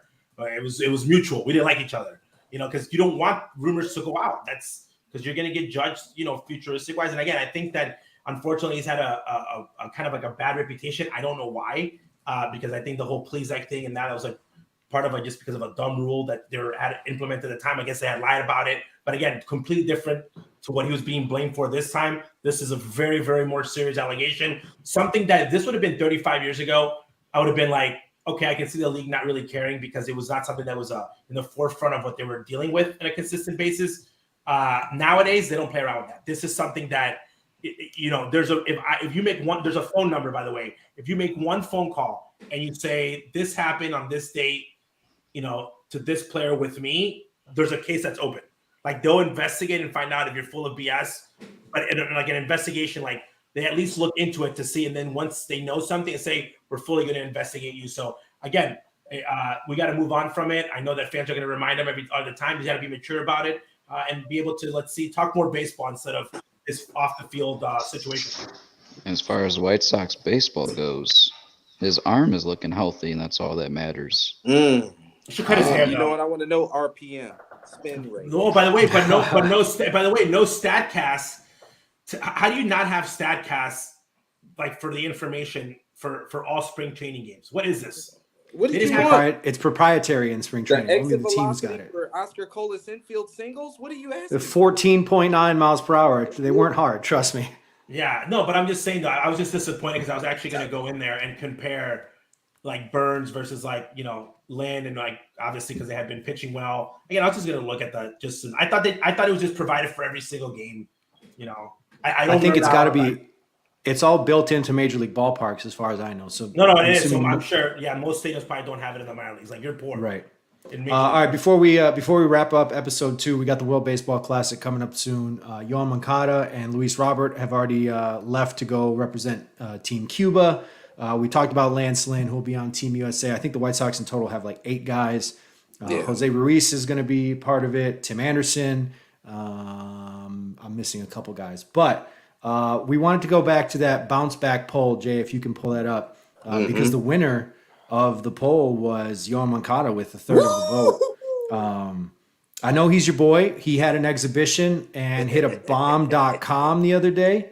So that's good to see a little bit of pop from Moncada. What do we think? Who are the favorites, and what do we expect of our White Sox players in the World Baseball Classic? Don't get hurt. Don't get hurt, players. Amen. That's number 1, 2, 3, and 4. Don't get Ochivo. Ochivo doesn't want to come get you. I think that don't get hurt. I think it's a great honor. I think that all the players, I think Eloy Jimenez made the best comment, which was funny but true. He said, how are you going to deal with your teammates when you go face them? And it's like, I like them now, but when we're on the field, they're my enemies. I think a lot of people they don't realize the pride that these guys are going to represent. I think for Moncada and Robert are making history. 25 years ago, we never thought that 2 Cubans would be playing with the Cuban national team. So that could be something great for them, of motivating them. And I think that they're going to be, I think from a playing standpoint, I think that helps them a lot more than spring training, because you're playing competitive baseball. You're playing a win and lose. You're actually going into spring training like, I'm going to compete. So against Major League talent. Against Major League talent that, for the most part. Pep. They got a little pep on their step. Like Lance Lynn is probably going to be like, you don't care until the other team starts cheering. And you're like, you know what? This is Team USA. You hear the Hulk Hogan cry. Fans get into it. Now you're like, okay, we're pumped up. We want to win. That means his start in April, his first start, he's gonna be the juices will be flowing, at least for those players. So if you're able to stay healthy, I love it. Out of everyone though, again, Dominican Republic is the favorite. They got a stacked team, USA always. But I think the team that no one's talking about, no, it's not my country, Venezuela. We're lucky if we lead the group. I think it's actually Japan. We're lucky we lead the group. Dude, look at the group. Puerto Rico's good. Venezuela's not that great. Our pitching is weak. The Japanese team, yeah, our team can hit. We can't hit. We can't pitch. We hit well. Our pitching's a little suspect. Japan. Japan has not only, those are all hitters. Acuna can't pitch. They're going to have a great offense, horrible pitching. Yeah. Man. Martin Perez. Jose Ruiz will save them. He's in the bullpen. By the way, Jose Ruiz is one of the best pitchers that they have coming out of the bullpen. Again, it's going to be a hard tournament, but my team to be the dark horse that no one's talking about. They've been to the most. They've won the most top 3 finishes. They've won the most games ever in WBC history. Their team looks on all cylinders already. Ohtani, Darvish are on the mound. They're not playing around. They got guys right now that I think would be MLB ready. The scouts are all over. Lars Nootbaar. Yeah, the Japan. They got a guy now. Yeah, they have an American-born player playing for Team Japan because obviously he's got Japanese roots. First time ever. I think Team Japan's legit. I saw the exhibition game they had. Very scary. Did you see the home run Ohtani hit? Yes, I did. Which one? It was like 2 inches off the ground to straightaway center, and he hit it like 470. Crazy pop. They're not messing around.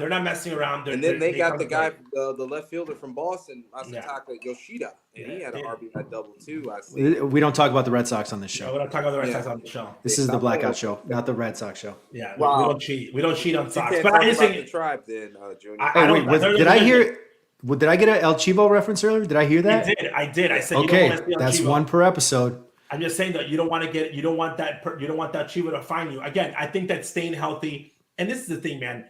People are talking about you can't put Eloy in bubble wrap. I'm sorry, you can't. You can't put Moncada in bubble wrap. You can't put T in bubble wrap. These guys need to learn how to play a lot of games, how to keep their legs fresh, how to stay healthy, how to play a little bit injured, like a little hurt, not injured, but know your body. So they need to, grow up. They need to be big boys and play. Again, you don't want big injuries like, blowing up your ACL and you miss a whole year. That's different. I'm talking a little bit nagging injuries. My legs hurt. I'm tight. This is like a good tournament for them to grow up in baseball. Tim Anderson, man, he's going to be in a clubhouse with top horses where he's not the center of attention. Okay, TA's been in the clubhouse with the White Sox. He's the biggest center. He's the best player there. Like his ego's it's big because it has to be. When he's in when he is in the American League in the USA national team locker room is like Trout, Goldsmith, oh my God, Arenado. That's great for him. He's going to be hitting BP with these guys. Same thing with other players. So I think that helps him mature. Because I think no one's talked about this. The White Sox have an element of maturity that they need to mature. Okay, and I'm not talking about them losing their chains and their swag. I'm talking about them maturing from this is not just fun, but this is my job, and I want to perform and I want to win. that maturity, that step, I think the WBC acts like a stepping stone to them to get there. I don't think that this team is going to go deep in a playoff without maturing, even with all the talent that they have. But I think that they need to mature, and the WBC is a great platform for them to be able to start showcasing. By the way, bet TA going off if you are a betting person, because lights, camera, action, always bet national on TV. I actually do the roulette, but I'm not just saying national TV. I think that TA is a very good player when it comes to like the showtime. So obviously you can bet on hits and whatnot. He's going to be one of my big bets, but I think he's going to have a great tournament, and this is going to carry over. I think that success into the season, and I think the hardest thing is going to be for Grifol to be able to keep those guys in the loop when they get back. Kind of bring them back to like whatever what the chemistry is trying to build. But other than that, I think that they'll be fine. I still think Venezuela is my dark horse. I think when you look at their pitching staff, like it doesn't like there's not a bunch of guys that just stick out to you. But would you be surprised if like Chacin or Carlos Hernandez, got the best Eduardo Rodriguez, like Luzardo, Herman Marquez, like he's legit. Martin Perez like had a really really good like first 2/3 of the season last year. Like you kind of. If things go right, like I wouldn't be surprised to see them make some noise. They've obviously got some firepower on the offensive side too. But I don't know. I'm honorary Venezuelan, so like that's just my squad. Like that's Sandy Alcantara is pitching game 1 for Dominican. Sorry about that. That's what I mean. Like no, I'm being again. Go get him in the bullpen. Yeah, but they're like, "What's your strategy?" I'm like, "Don't swing." And here's by the way, this is a great showcase. One of the hardest things is going to be pitch counts. Again, and this is why I like Japan. Like, you can't go out there and just use a pitcher for 150 pitches because again, you don't want to hurt anybody. But I still think that again, I think every country thinks that they can win. I just feel like Venezuela is more like, again, Venezuela is like Croatia for World Cup. Like if they make the top 3, it's like, wow, that's huge. If they win it, it's like, oh my God. Dominican Republic is like Argentina, Brazil. Like they're the next level. So I think like Japan, USA, and Dominican Republic are probably in that top tier of like the juggernauts. I'm going to be rooting for Czech Republic when you have a real job. Dude, these guys have a real job. Guys had to take PTO, paid vacation, to come play in the tournament. The guy's like, I'm an accountant, and now I'm throwing against this is like what you make movies out of. Like if I'm sure Israel and Italy probably have a lot of guys like that. Yeah, that's awesome though. Yeah. That's like I think that's amazing. Like I think that's like the coolest thing ever that you get to like you get to see just a guy who's a random guy just living his life, and you get to go face Mike Trout. Even if Mike Trout hits his 700 feet, you're gonna be like wearing your colors of your country. Trust me, like. I'm trying to find out if like my family's like 1/4, 1/23 Palestinian, trying to go there and try to manage one of those teams. Let me ask you. Let's just say you're on the roster for Venezuela. Does that help their chances of winning a gold medal or what? Me for Venezuela? What am I going to be like the motivational coach? We have a better. No, you should be the manager. You probably play like left. No. I probably left out. Left out. No, Venezuela, man. Venezuela's stacked. What's your OPS? Your OPS? My OPS, I didn't walk a lot. I'm old school baseball. I should have walked a lot more when I played. I was a free swinger. God. Yeah, I was like a Joey Gallo free swinger with no pop. That's very scary. But I didn't strike out a lot, but I put the ball too much in play. But again, this is a good time to see players move around, see guys in matchups. But I think it's going to be a great tournament. I know a lot of people don't like it. I'm a big fan. I like watching tonight. There's the Cuba-Netherlands games at 11 p.m. I'm all over that one. I'm saying I think Americans don't like it. No, correct. Everybody else is like pumped. Everybody else is like, guys, people don't realize there's a team from Sri Lanka. They just had the Asia Championships. There's teams in Sri Lanka. Palestinians have a team now. Like they're the game is growing. So this is really cool to be able to see it. Again, one thing that I have to do is freshen up on my rules. Okay, because there is like the whole, there's like a point system thing. So, you can still score 6 up. The old school rules don't apply to this tournament. But I think it's great, man. I think it's going to bring money to the game. It brings exposure to the game. And I think as a fan, I think it's really important. It's like our World Cup, regardless of what people think. And it's a big deal. It's a big deal for at least everybody outside the United States to go. adds a little juice to the players too. Like it's easy going through spring training day in, day out, same few facilities. Yeah. Now you get, there's something on the line. You got a bunch of guys that you're a little bit unfamiliar with. You're fighting for each other, kind of just a different vibe. Gonzo, who's your WBC favorites? You got to pick to click. I'm rolling with Puerto Rico. Ooh. And Marcus Stroman. By the way, that's in our group, Jay. Puerto Rico's in our group. That's one of the teams that worries me. They're getting smoked by the United States too. They don't play them though. Puerto Rico, the group is Dominican Republic. Right. The group of death is Dominican Republic, Puerto Rico, Venezuela, Nicaragua, and Israel. Ooh. Yeah, so it's not an easy group. People think like Israel. They think about they're thinking your grandparents could be Jewish and you can play on this team. You got a couple guys that can play. Yeah, people are like, so the Puerto Rico's like a lot of unknown pitchers, but their offense is great. They got Yachty coaching it, so on any given day, any of those teams can go out and take you out. So all you need is Nicaragua or Israel to pull off a win. You just got beat. Venezuela is 0-1 as of right now in my head. We're facing Dominican. We win that game, it's whoa, that's huge. So that's the scary part because I think Puerto Rico is extremely underrated. I really do. Yeah. Stroman in 2017 at the World Baseball Classic pitched for USA, and I think he won. He was tournament MVP or he won the final game. Yeah, he pitched his ass off. So I mean that could be a little wild card. Gonzo, what do you think about the fact that there's 8 guys on the White Sox playing in this? I mean, it's good competition that they need. I mean, they haven't been in good competition in a while. So the fact that they're going to be there getting good reps for solid competition, they're going to be, and the fact that we opening day series is going to be against the Houston Astros. These guys have to be ready for the competition. So they're getting good reps, and hopefully they come with that energy. And I know you brought up Junior Moncada, which Moncada is a guy that he needs to get into that rhythm and start with that mindset and battling the challenges that he's probably going to have in that shorts tournament. But he's a guy that needs to get hot and carry that over to the opening day series, because last thing I want to see is him go in a slump and then have that negative mindset going into opening day. I don't want to see that for him, and I just hope he gets those reps, and like you said, being around those players, taking all that energy in. I hope that really takes him off for hopefully he stays healthy too, but hopefully that keeps him going here and going into this huge year for him, because he's got a big ass contract on the books. So like Grandal, he's going to be financially motivated too. But again, I know I heard Cease talk about not him deciding with his agent that it would be best not to be in the tournament for Team USA. As much as I want to see him in there, again, I hope he and the others stay healthy and he just continues working on his rhythm with runners on, with the pitch clock here, and that they're going to be battling here to get that timing down.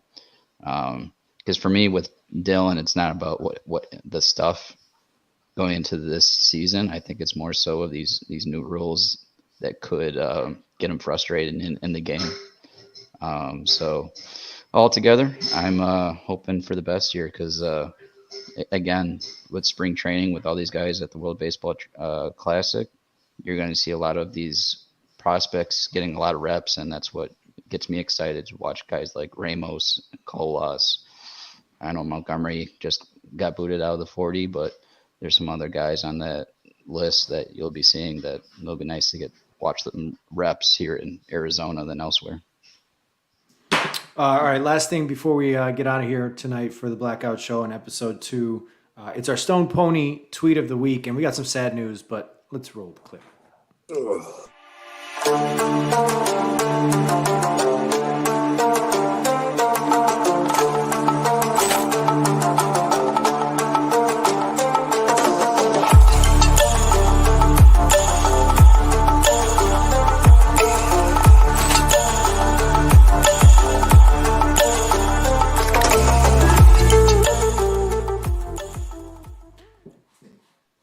So normally as we do this Blackout show, we want these to either be like really intense tweets or really funny tweets or something to kind of end the show on a lighter note. Unfortunately, this week we don't have a light note to end on, and I'm just going to let Steve Stone sum this up. The baseball world lost a really big personality the other day, so I'm just going to read Steve Stone's tweet here. Our very small baseball fraternity lost a great broadcaster.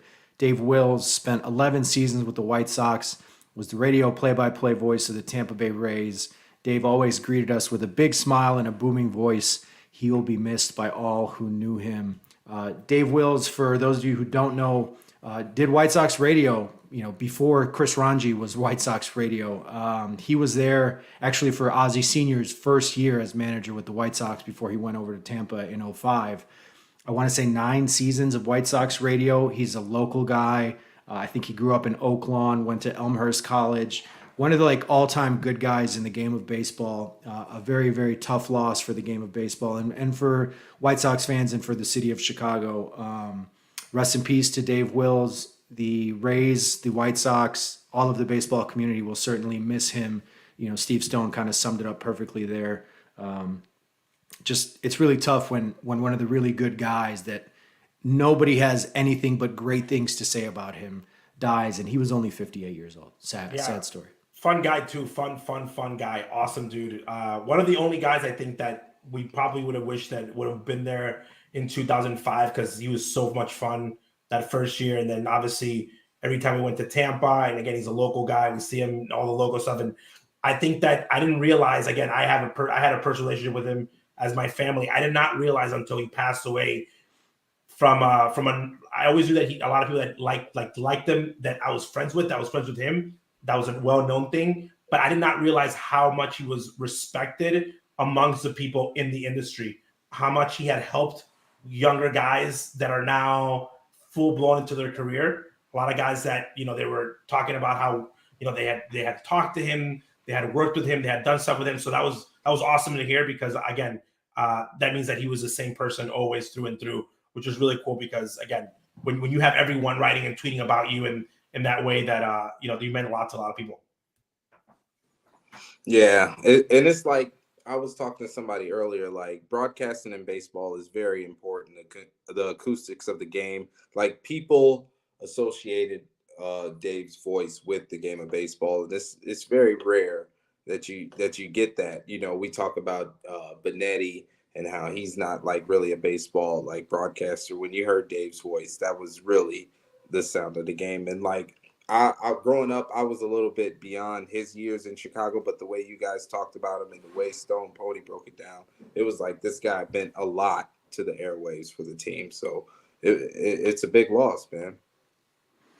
So rest in peace to Dave Wills. Sad for the Tampa Bay Rays and that whole organization. Not just shoes to fill on the radio, but shoes to fill every day, the presence in the ballpark. Major League Baseball will certainly miss Dave Wills. Thank you to all of you today who have tuned in to episode 2. We hope you enjoyed it. Make sure you subscribe on YouTube to the Guillen Grid, where all of our live shows are available. Every time we tape, we are live on YouTube. Come join us. You could chime in on the comments. We appreciate everybody that was in the comments tonight. Juan Diego Montenegro, Venezuela. We're sticking with them. Thank you for watching and chiming in on the whole episode. If you're listening to this in podcast form, great. We appreciate it. Make sure to subscribe. We're on Spotify, Google Podcasts, Amazon, Apple Podcasts, pretty much all the major places where you get your podcast. Subscribe, and please leave us a good review. It helps other White Sox fans find our podcast. Join us every other Tuesday. Our next episode will be on the 21st of March here live on YouTube. We'll have plenty more to get to as we start whittling this roster down for the White Sox as we approach opening day against the Houston Astros. For Ozzie Guillen Jr., for Jay Targaryen, for Chris Gonzalez and Slavko Bekovic, thank you very much for listening to episode 2 of the Blackout Show. We will see you in a couple weeks. Buenas noches.